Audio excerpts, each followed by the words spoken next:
राधे राधे सभी को। तो साथियों, आज का जो अपना टॉपिक रहेगा संवैधानिक विकास, वेरी वेरी इंपॉर्टेंट। ये टॉपिक काफी महत्वपूर्ण है, जो कि आरपीएससी सेकंड ग्रेड में ये टॉपिक है। तो आपको ये टॉपिक अच्छे से देखना है, और जिन जिन के भी ये टॉपिक है आप सभी को ये टॉपिक करना है।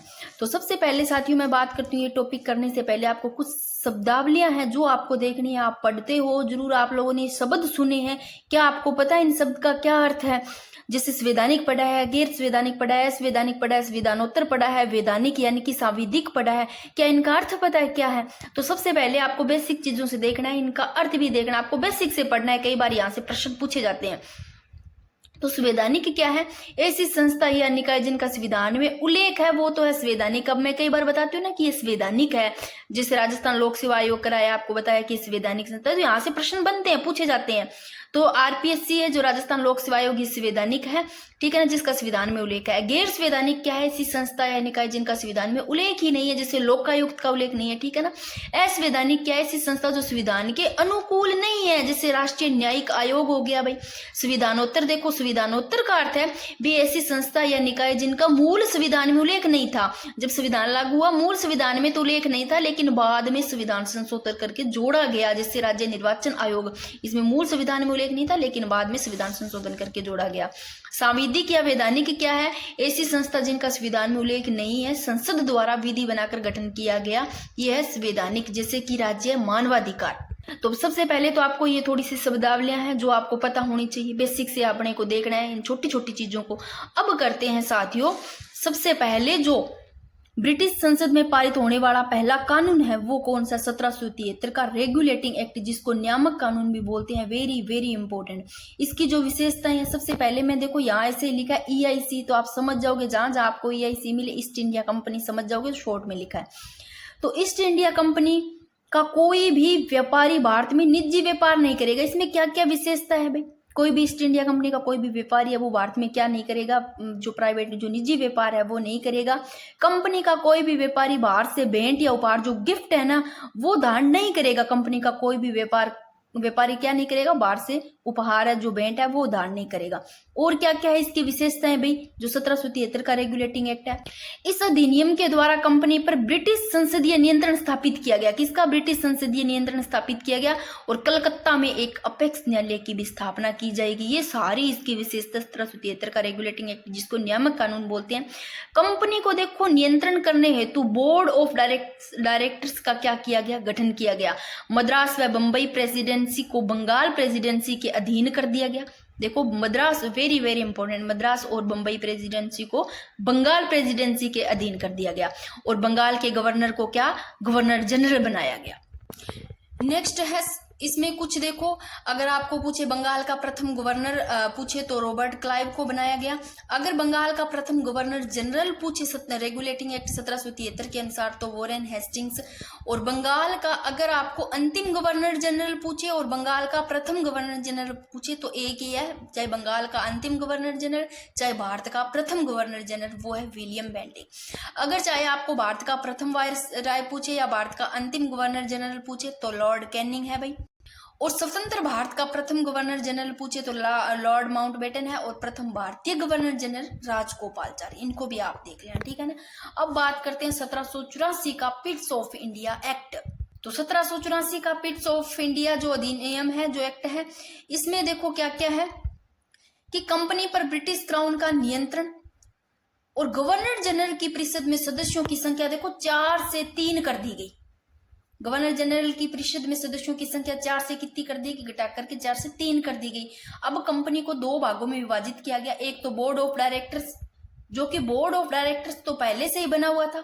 एक बोर्ड ऑफ कंट्रोल, जो कि ये बोर्ड ऑफ कंट्रोल नया बनाया गया।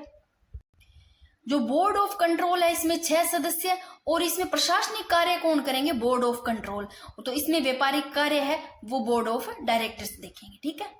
बोर्ड ऑफ कंट्रोल में कितने सदस्य रखेंगे? 6 सदस्य, ठीक है। तो 1774 का पिट्स ऑफ इंडिया एक्ट है, जिसमें कंपनी पर ब्रिटिश क्राउन का नियंत्रण और गवर्नर जनरल की परिषद में सदस्यों की संख्या ध्यान रखना 4 से 3 कर दी गई। और कंपनी को 2 भागों में विभाजित किया गया। ये पहले से था board of directors, board of control बाद में बनाया गया, जिसमें 6 सदस्य, उनके कार्य प्रशासनिक कार्य ये देखेंगे, और व्यापारिक कार्य बोर्ड ऑफ डायरेक्टर्स का। फिर 1813 का जो चार्टर एक्ट है इसमें तो क्या है कि चाय व चीन के अलावा, यहाँ चाय और चीन इनके अलावा जो अन्य व्यापारी हैं इनको एक अधिकार इनका क्या कर दिया गया, समाप्त कर दिया गया। और जो 1833 का जो चार्टर एक्ट है इसमें क्या है, 1833 के चार्टर एक्ट में है कि ईस्ट इंडिया कंपनी के जो व्यापारिक एकाधिकार है इनको पूर्णतः समाप्त कर दिया जाएगा।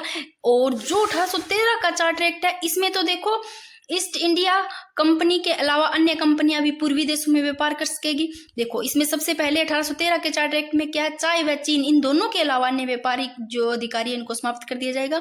और ईस्ट इंडिया कंपनी के अलावा अन्य कंपनियां भी पूर्वी देशों में क्या व्यापार कर सकेगी। और यहाँ पर जो 1813 का चार्टर एक्ट है इसमें तो शिक्षा पर प्रतिवर्ष कितना 1 लाख रुपए तक खर्च किए जाएंगे। और साथ ही भारत में ईसाई मिशनरियों को धर्म प्रचार की क्या अनुमति दी गई। और इसमें तो 1 लाख रुपए है 1813 में चार्टर एक्ट में। और जो 1833 का चार्टर एक्ट है इसका ध्यान रखना, शिक्षा पर कितना हर साल प्रतिवर्ष 10 लाख रुपए तक खर्च किए जाएंगे। और गवर्नर जनरल की जो कार्यकारिणी परिषद है इसमें एक विधि सदस्य की नियुक्ति की जाएगी। और 1834 में लॉर्ड मैकाले की अध्यक्षता में विधि आयोग का क्या किया गया, गठन किया गया। और दास प्रथा को समाप्त कर दिया जाएगा। फिर 1858 का भारत शासन अधिनियम जिसको बोलते हैं इलाहाबाद का घोषणा पत्र और बोलते क्या है लॉर्ड कैनिंग का घोषणा पत्र। और इसमें क्या है कि ईस्ट इंडिया कंपनी के शासन को भारत में क्या कर दिया गया, समाप्त कर दिया गया। और भारत की संपूर्ण शासन व्यवस्था ब्रिटिश ताज क्राउन या महारानी के नियंत्रण में रहेगी। और भारत परिषद का गठन किया जाएगा जिसमें कितने सदस्य होंगे साथियों, 15 सदस्य होंगे। उनमें से 8 सदस्यों को महारानी द्वारा क्या किया जाएगा, मनोनीत किया जाएगा। और भारत परिषद का संपूर्ण व्यय भारतीय राजकोष से होगा। और गवर्नर जनरल को अब वायसराय के नाम से जाना जाएगा। और भारत परिषद का प्रमुख भारत सचिव होगा। और जो ब्रिटेन की सरकार का कैबिनेट मंत्री होगा और प्रथम भारत सचिव चार्ल्स वुड। और board of control and board of directors को क्या कर दिया जाएगा, समाप्त कर दिया जाएगा। फिर से देख लो एक बार कि 1813 का जो चार्टर एक्ट है इसमें तो चाय व चीन के अलावा अन्य व्यापारिक जो अधिकारी है इनको समाप्त कर दिया जाएगा। और 1833 वाले में क्या, ईस्ट इंडिया कंपनी के व्यापारिक अधिकारी को यहाँ पर पूर्णतः समाप्त कर दिया जाएगा। इधर तो क्या था, इधर था तो चाय और चीन के अलावा छोड़कर व्यापारियों एक अधिकारियों को समाप्त कर दिया, उधर पूर्णतः। और ईस्ट इंडिया कंपनी के अलावा अन्य कंपनियां भी पूर्वी देश में व्यापार कर सकेगी। और 1813 के चार्टर एक्ट में तो है कि शिक्षा पर हर साल कितने 1 लाख रुपए तक खर्च किए जाएंगे। और इसमें क्या है, शिक्षा पर प्रतिवर्ष कितने 10 लाख रुपए तक खर्च किए जाएंगे। ये देखो 1784 में क्या पढ़ा था, 1784 का पिट्स ऑफ इंडिया एक्ट में कि इसमें कंपनी को 2 भागों में विभाजित किया गया था, एक बोर्ड ऑफ डायरेक्टर जो पहले थी और नई बनाई गई बोर्ड ऑफ कंट्रोल, ठीक है ना। और जो 1858 का भारत शासन अधिनियम है इसमें कहा गया कि बोर्ड ऑफ कंट्रोल और बोर्ड ऑफ डायरेक्टर को क्या कर दिया जाएगा, इनको समाप्त कर दिया जाएगा। नेक्स्ट है साथियों 1909 का जो भारत परिषद अधिनियम है इसको तो बोलते हैं मार्ले मिंटो अधिनियम। और जो 1919 का भारत शासन अधिनियम है इसको मॉन्टेग्यू चेम्सफोर्ड अधिनियम कहते हैं, ठीक है ना। अब बात करते हैं साथियों जो 1909 का भारत परिषद अधिनियम है इसको मार्ले मिंटो अधिनियम भी कहते हैं। उस समय मार्ले तो था भारत सचिव और मिंटो था गवर्नर जनरल, ठीक है ना। सबसे पहले तो ये ध्यान रखना है। अब बात करते हैं कि इसमें जो विशेषताएं है, पहली विशेषता है कि सांप्रदायिक निर्वाचन प्रणाली है इसकी शुरुआत। सबसे पहले तो देखो सांप्रदायिक निर्वाचन प्रणाली के जनक लॉर्ड मिंटो सेकंड और इसकी शुरुआत की गई 1909 में। अगर पूछे आपको सांप्रदायिक निर्वाचन प्रणाली की शुरुआत तब तो 1909 में, विस्तार पूछे तो 1919 1935 में, ठीक है ना। शुरुआत कब की गई सांप्रदायिक निर्वाचन प्रणाली की, 1909 में। और अधिकार इसमें किसको था, अधिकार था मुसलमानों को अधिकार दिया गया। तो 1919 में किसको अधिकार दिया गया भाई, 1919 में अधिकार दिया गया सिखों को, आंग्ल भारतीयों को, भारतीय ईसाइयों को, यूरोपियन को दिया गया। 1935 में किसको अधिकार दिया गया, दलित या वंचित वर्ग को या महिलाओं को। नेक्स्ट विशेषता है कि वायसराय की कार्यकारिणी परिषद में भारतीय सदस्य की क्या की जाएगी, नियुक्ति की जाएगी। सत्येंद्र प्रसाद सिन्हा प्रथम भारतीय व्यक्ति थे जिनकी क्या की गई थी, देखो नियुक्ति की गई थी। Very very important line. 6 वर्ष की पूर्व सूचना पर प्रश्न पूछने का अधिकार है और भारतीयों को प्रथम बार बजट के संबंध में अधिकार मिले। ये सारी की सारी विशेषताएं हैं। भारत में प्रथम बार देखो निर्वाचन शब्द काम में लिया गया। तो ये है 1909 का जो भारत परिषद अधिनियम जिसको मार्ले मिंटो अधिनियम कहते हैं। उस समय मार्ले तो था भारत सचिव, मिंटो था गवर्नर जनरल। और सांप्रदायिक निर्वाचन प्रणाली के जनक पूछे लॉर्ड मिंटो द्वितीय थे। शुरुआत की गई 1909 में, उस समय अधिकार था मुसलमानों को। 1919 और 1935 में विस्तार किया गया। शुरुआत 1909 में। 1919 में जो अधिकार था सिखों को तो आंग्ल भारतीयों का था, भारतीय ईसाइयों को, यूरोपियन को था। 1935 में जो अधिकार था दलित या वंचित वर्ग को, महिलाओं को, ठीक है, कोई दिक्कत नहीं। नेक्स्ट है 1919 का भारत शासन अधिनियम। फटाफट करवा देती हूँ, अब ये पृष्ठभूमि पढ़ लेते हैं 1919 के भारत शासन अधिनियम। सबसे पहले तो मैं बात करती हूँ इसको क्या बोलते हैं, 1919 के भारत शासन अधिनियम को मॉन्टेग्यू चेम्सफोर्ड अधिनियम, और मॉन्टेग्यू इस समय भारत सचिव था, चेम्सफोर्ड किसको, गवर्नर जनरल को कहते हैं। ठीक है, तो ये आपको देखना है सबसे पहले किसको मॉन्टेग्यू चेम्सफोर्ड बोलते हैं। 1919 के भारत शासन अधिनियम को मॉन्टेग्यू कौन थे, भारत सचिव थे, चेम्सफोर्ड गवर्नर जनरल। फिर बात करते हैं इसमें कि सांप्रदायिक निर्वाचन प्रणाली में भारतीयों में क्या था, असंतोष, और बाल गंगाधर तिलक व एनी बेसेंट द्वारा होम रूल आंदोलन के क्या की गई थी, इसमें शुरुआत की गई थी। और 1916 के लखनऊ अधिवेशन में नरम व गरम दल में क्या हुआ था, समझौता, और 1916 में कांग्रेस व मुस्लिम लीग में क्या हुआ, समझौता। ठीक है ना, तो ये भी आपको देखना है, ये पृष्ठभूमि है जो। नेक्स्ट देखते हैं इसकी विशेषताएं। 1919 अधिनियम की विशेषताएं क्या क्या है, सारी विशेषताएं पढ़ेंगे।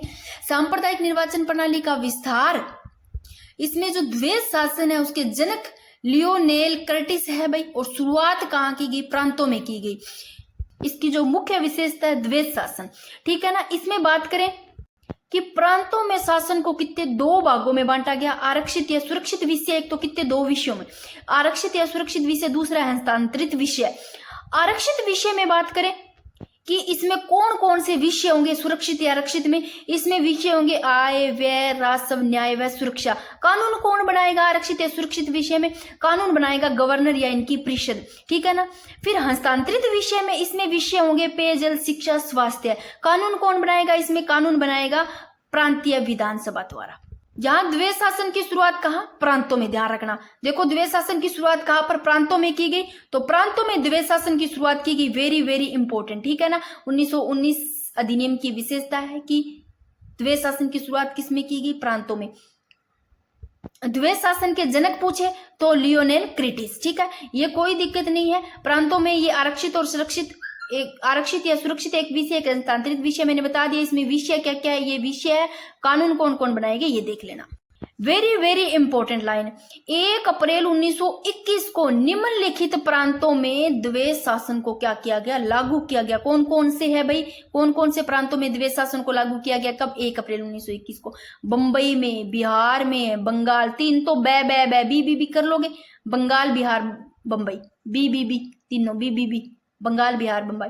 फिर है असम, पंजाब, संयुक्त प्रांत यानी कि यूपी, और मध्य प्रांत यानी कि जो मध्य प्रदेश है, और मद्रास और उड़ीसा। ठीक है ना, इन प्रांतों में द्वैध शासन को लागू किया गया 1 अप्रैल 1921 को। फिर से देख लो एक बार 1919 की विशेषताओं में। नेक्स्ट है 1935 का अधिनियम, इसमें प्रांतों में द्वैध शासन समाप्त कर दिया गया। ठीक है, और केंद्र में स्वायत्तता या स्वतंत्रता दे दी गई। ठीक है ना, यहाँ प्रांतों में तो द्वैध शासन समाप्त कर दिया गया। और 1919 अधिनियम की विशेषता में तो प्रांतों में द्वैध शासन की शुरुआत की गई, और 1935 में क्या कर दिया गया, प्रांतों में द्वैध शासन को समाप्त कर दिया गया, और स्वायत्तता या स्वतंत्रता केंद्र में दे दी गई। ठीक है, तो पढ़ते हैं 1935 के अधिनियम के द्वारा प्रांतों में द्वैध शासन को क्या कर दिया गया, समाप्त कर दिया गया, उन्हें स्वायत्तता प्रदान कर दी गई, यानी कि स्वतंत्रता यानी कि स्वायत्तता प्रदान कर दी गई, और द्वैध शासन की जो शुरुआत है वो केंद्र में कर दी गई। तो इन द्वैध शासन की शुरुआत कहाँ, केंद्र में। और केंद्र में द्वैध शासन की बात करें, ये 2 विषय कौन कौन से हैं, एक तो फिर से आरक्षित या सुरक्षित विषय, दूसरा हस्तांतरित विषय। तो आरक्षित या जो सुरक्षित विषय, इसमें कौन कौन से विषय आएंगे, इसमें आएंगे केंद्र में द्वैध शासन में आरक्षित सुरक्षित विषयों में सुरक्षा, विदेशी मामले, संचार, ये आएंगे। हस्तांतरित विषय में कौन से विषय आएंगे, आंतरिक व्यापारिक आवश्यकता के विषय आएंगे। तो आरक्षित या सुरक्षित विषय में कानून कौन बनाएगा, गवर्नर जनरल व इनकी परिषद बनाएंगे। हस्तांतरित विषय में कानून कौन बनाएगा, केंद्रीय विधानसभा द्वारा। फटाफट करते हैं। भारत में एक लोक सेवा आयोग का क्या किया जाएगा, गठन किया जाएगा। नेक्स्ट विशेषता है इसमें। और 1922 में इलाहाबाद में प्रथम लोक सेवा परीक्षण का आयोजन होता है। 1923 में लोक सेवा आयोग में सुधार हेतु क्या ली गई, ली कमीशन का गठन किया गया, ली कमीशन का गठन। 1926 में केंद्रीय पहली बार लोक सेवा आयोग का गठन किया गया, और फर्स्ट अध्यक्ष कौन थे, सर रोस बारकर। और 1935 में इसी का नाम परिवर्तन करके क्या कर दिया गया, संघीय लोक सेवा आयोग, और 1950 में संघ लोक सेवा आयोग यानी कि यूपीएससी। नेक्स्ट विशेषता है कि रेल बजट व आम बजट को क्या कर दिया गया, अलग किया जाएगा। और रेल व बजट, आम बजट को क्या किया जाएगा, अलग कर दिया जाएगा। और इस हेतु 1921 में एक वर्ष समिति का गठन किया गया। कौन सी, एक वर्ष समिति का गठन किया गया, जिसकी सिफारिश पर 1924 में रेल बजट को आम बजट से अलग कर दिया गया। और 2016-17 में विवेक देवराय समिति है, इनकी सिफारिश पर रेल बजट व आम बजट को पुनः एक साथ कर दिया गया और प्रांतों में अलग से बजट पेश किया जाएगा और सीएजी के पद का क्या किया जाएगा, प्रावधान किया जाएगा, नियंत्रण लेखा हमारा महालेखा परीक्षक। ठीक है, नेक्स्ट है भारत परिषद में सदस्यों की संख्या निर्वाचित कर दी गई और जिसमें अधिकतम तो 12 और न्यूनतम कितने 8 सदस्य होंगे। भारत परिषद में सदस्यों की संख्या क्या कर दी गई, ये निश्चित है, सॉरी निर्वाचित बोल दिया तो कहीं, निश्चित कर दी गई। ठीक है ना, संख्या निश्चित कितनी कर दी गई, निश्चित अधिकतम तो 12 और न्यूनतम 8 सदस्य होंगे। ठीक है, नेक्स्ट है भारत परिषद का संपूर्ण व्यय ब्रिटिश राजकोष से दिया जाएगा। भारत परिषद का जो संपूर्ण व्यय है वो किसके कोष से, ब्रिटिश राजकोष से दिया जाएगा। और भारत परिषद में सदस्यों का कार्यकाल है वो 7 वर्ष से घटा करके देखो 5 वर्ष कर दिया गया, ये ध्यान रखना, वेरी वेरी इंपॉर्टेंट। नेक्स्ट है भारत सचिव की सहायता हेतु उच्चायुक्त या हाई कमिश्नर की नियुक्ति की जाएगी। और आगे वाली विशेषता देखो कि देशी रियासतों की समस्याओं के समाधान हेतु क्या क्या है, नरेंद्र, जिसको नरेश मंडल भी बोलते हैं, जिसको चैम्बर्स ऑफ प्रिंसेस का भी बोलते हैं, तो नरेंद्र या नरेश मंडल या फिर चैम्बर्स ऑफ प्रिंसेस इसका गठन किया गया। और नाम देने वाला व्यक्ति है अलवर नरेश जयसिंह और अध्यक्षता लॉर्ड रीडिंग के, और चांसलर कौन थे, महाराजा गंगा सिंह, और अध्यक्षता कौन करेंगे, लॉर्ड रीडिंग। ठीक है, नेक्स्ट विशेषता है कि केंद्र में द्विसदनीय क्या होगी, व्यवस्था होगी। भाई जो द्विसदनीय व्यवस्था होगी केंद्र में, एक तो केंद्रीय विधानसभा, एक राज्य परिषद। ये जो केंद्रीय विधानसभा है ये लोकसभा के समान ही है, जिसका नाम केंद्रीय विधानसभा। ठीक है, तो केंद्रीय विधानसभा में कितने सदस्य होंगे, 145 सदस्य होंगे। राज्य परिषद में 60 सदस्य होंगे। बात करें केंद्रीय परिषद की तो देखो 145 सदस्य होंगे, इसमें 104 सदस्य तो निर्वाचित होंगे, 41 सदस्य मनोनीत होंगे, वेरी वेरी इंपॉर्टेंट। केंद्रीय विधानसभा ये अस्थायी सदन होगा, इनका कार्यकाल 3 वर्ष होगा। प्रथम अध्यक्ष कौन बने थे, फ्रेडरिक व्हाइट बने थे, ये भी देख लेना। राज्य परिषद की बात करें तो 60 सदस्य होंगे, जिसमें 24 सदस्य निर्वाचित होंगे, 26 सदस्य मनोनीत होंगे। ये स्थायी सदन होगा। सदस्यों का कार्यकाल कितना होगा भाई, 5 वर्ष, इधर 3 वर्ष होगा। प्रथम अध्यक्ष पूछे आपको तो कौन बने थे, प्रथम अध्यक्ष अलेक्जेंडर मूडीमैन बने थे। ठीक है, और प्रांतों में एक सदनीय व्यवस्था होगी। केंद्र में तो द्विसदनीय व्यवस्था होगी, एक तो केंद्रीय विधानसभा, राज्य परिषद। प्रांतों में एक सदनीय व्यवस्था होगी, जिसमें सदस्यों की संख्या अधिकतम तो 140 और न्यूनतम कितनी होगी भाई, 60 होगी। और वायसराय की कार्यकारिणी परिषद में भारतीय सदस्यों की संख्या 1 से 3 कर दी गई। नेक्स्ट है महिलाओं को प्रथम बार मतदान देने का अधिकार प्रदान किया गया। भाई महिलाओं को जो वोट देने का अधिकार मिला था वो 1919 में, उससे पहले नहीं था भाई।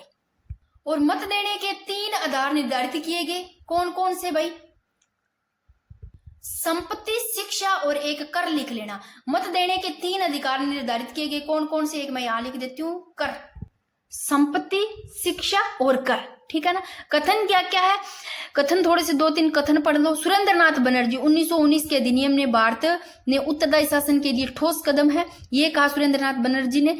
और बाल गंगाधर तिलक ने कहा कि 1919 के अधिनियम भी बिना सूर्य के सवेरे के समान है। 1935 का भारत शासन अधिनियम, पृष्ठभूमि इसकी थोड़ी सी एक बार फटाफट देख लो क्या क्या है। 1920 में असहयोग आंदोलन, 1922 में क्या हुआ, चोरा चोरी कांड, 1927 में साइमन कमीशन, 1928 में नेहरू रिपोर्ट, 1929 में लाहौर अधिवेशन पूर्ण स्वराज, और 1930 में सविनय अवज्ञा आंदोलन, 1931 में गांधी इरविन समझौता, 1932 में सांप्रदायिक पंचायत, 1932 में पूना एक्ट। अब पढ़ते हैं 1935 की विशेषताएं। ठीक है, 1919 की पढ़ ली, अब 1935 की क्या क्या विशेषताएं हैं कि यह अब तक का सबसे बड़ा अधिनियम था, लेकिन इस अधिनियम में कोई प्रावधान नहीं था। 1919 के अधिनियम के प्रस्तावना को इसमें शामिल किया गया भाई। और इस अधिनियम 448 धाराएं एवं 16 अनुसूचियां, यानी कि जो विशिष्ट अनुसूचियां 16 अनुसूचियां थी और 448 धाराएं थी।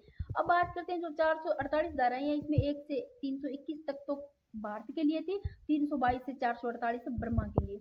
16 अनुसूचियां, इसमें से 1 से 10 तो भारत के लिए और 11 से 16 बर्मा के लिए। अब कुछ विशेषताएं मैंने ये लिखी जो आप लोगों ने पहले पढ़ी है, जो मैंने पहले बताई है, कुछ विशेषताएं वो देखते हैं फटाफट। सांप्रदायिक निर्वाचन प्रणाली का विस्तार, दलित वर्ग व महिलाओं को, प्रांतों में द्वैध शासन को क्या कर दिया गया, समाप्त कर दिया जाएगा। द्वैध शासन की शुरुआत वो केंद्र में और प्रांतों में लोक सेवा आयोग का गठन, और प्रांतों में द्विसदनीय व्यवस्था लागू होगी। और वे प्रांत जहां द्विसदनीय व्यवस्था लागू की गई वो कौन कौन से है, देखो 16 में से 8 राज्य कौन कौन से है, सॉरी 6 राज्य है ये। वे प्रांत जहां देखो प्रांतों में द्विसदनीय व्यवस्था लागू होगी, जहां कौन कौन से द्विसदनीय व्यवस्था लागू होगी, 3 तो बी से ध्यान करो आप, बंबई, बंगाल, बिहार, बी से बी, बंगाल, बी से बिहार, बी से बंबई, असम और मद्रास संयुक्त प्रांत, ये किसकी बात हो रही है? द्विसदनीय व्यवस्था की, ठीक है ना। ये वे प्रांत जहां पर द्विसदनीय व्यवस्था होगी, प्रांतों में द्विसदनीय व्यवस्था लागू कर देगी। अब बात करते हैं साथियों कि भारत में आरबीआई की स्थापना की जाएगी, रिजर्व बैंक ऑफ इंडिया, जो 1 अप्रैल 1935 को स्थापना हुई। देशी रियासतों व चीफ कमिश्नर क्षेत्रों में ब्रिटिश प्रांतों को मिलाकर के एक अखिल भारतीय संघ की स्थापना की जाएगी। और रेलवे के विकास हेतु रेलवे विकास प्राधिकरण का क्या किया जाएगा? गठन किया जाएगा। और एडवोकेट जनरल पद का क्या किया गया? प्रावधान किया गया। विषयों का बंटवारा, और विषयों का जो बंटवारा है वो संघ सूची में तो 59 विषय, प्रांतीय सूची में 54 विषय और समवर्ती सूची में कितने? 36 विषय। अवशिष्ट विषयों पर विधि बनाने की शक्ति है वो किन को प्राप्त होगी? अवशिष्ट विषयों पर विधि बनाने की शक्ति गवर्नर जनरल को प्राप्त होगी। वेरी वेरी इंपॉर्टेंट, नोट लगा करके आप ऐसे लिख लेना कि 1919 के अधिनियम में विषयों को 2 भागों में विभाजित किया गया, एक तो संघ सूची, एक प्रांतीय सूची। संघ सूची में 47 विषय और जो प्रांतीय सूची इसमें 50 विषय, 50 विषय में 28 विषय तो आरक्षित और 22 विषय हस्तांतरित, ठीक है ना। 1935 का एक्ट अधिनियम, 1935 के अधिनियम में प्रावधान था, क्या क्या था और तो देख लो। 1935 के अधिनियम में प्रावधान था कि भारत परिषद को समाप्त कर दिया जाएगा। भाई 1935 के अधिनियम में क्या प्रावधान था कि भारत परिषद को क्या कर दिया जाएगा? समाप्त कर दिया जाएगा। एवं भारत सचिव को ब्रिटिश क्राउन के अधीन कर दिया जाएगा। और दिल्ली में एक संघ न्यायालय की क्या की जाएगी? स्थापना की जाएगी। और राज्य के निर्देशित उपकरणों अनुदेशकों का क्या प्रावधान? जो वर्तमान में नीति निर्देशित तत्वों के क्या है? सम्मान है। कुछ कथन पढ़ लेते हैं फटाफट साथियों कि पंडित जवाहरलाल नेहरू, इनकी जो पुस्तक है, क्या पुस्तक का नाम है? पंडित जवाहरलाल नेहरू की डिस्कवरी ऑफ इंडिया। इसमें 1935 का अधिनियम अनेकों ब्रेकों वाली इंजन रहित गाड़ी के समान है, ये कहा गया। और 1935 का अधिनियम दास्ता का घोषणा पत्र अर्थात गुलामी का राजस्व है। नेक्स्ट है मोहम्मद अली जिन्ना। 1935 का अधिनियम पूर्णतः क्या? सड़ा हुआ, ये मूल रूप में क्या है? गला हुआ है। सड़ा गला नाम आए तो मोहम्मद अली जिन्ना। 1935 का अधिनियम पूर्णतः क्या है? सड़ा हुआ, ये मूल रूप से क्या है? गला बताया। और के.बी. कीथ के अनुसार क्या है? इन्होंने कहा कि 1935 के अधिनियम को देखकर भारतीय लोगों ने कहा कि हमने सब कुछ प्राप्त कर लिया है, जबकि अंग्रेजों ने कहा कि हमने कुछ भी नहीं खोया। तो ये कुछ कथन है, वेरी वेरी इंपॉर्टेंट। ये टॉपिक बहुत ही इंपॉर्टेंट है आप सभी के लिए। तो जितना हो सका टाइम निकाल करके मैंने शॉर्ट में ये आप लोगों के लिए नोट्स तैयार किए हैं भाई, क्योंकि आपके इतने प्यारे प्यारे कमेंट आते हैं और सच में ऐसा रहता है कि आप वेट कर रहे हो, इंतजार कर रहे हो टाइम निकाल के। मुझे भी आप सभी के लिए जो टॉपिक है वो लाना पड़ता है। तो कईयों का जैसे कमेंट था कि नदियों के लिए लेकर के आओ, तो मैं बीच में डाल दिया। अभी भी कईयों के उद्योग के कृषि का बोल रहे, राजस्थान ज्योग्राफी में, और इसमें संवैधानिक का विकास बोल रहे थे। तो बीच बीच में एक बार कुछ ज्योग्राफी के आ जाते हैं, कुछ ऐसे आ जाते हैं। थोड़ा सा आप कुछ लिख देना टॉपिक जिनकी आपको ज़्यादा ज़रूरत है, एक बार लिख देना, तो टाइम निकाल करके वो मैं टॉपिक ले आऊँगी। ठीक है साथियों, राधे राधे, सभी को मिलते हैं, नेक्स्ट टॉपिक करेंगे।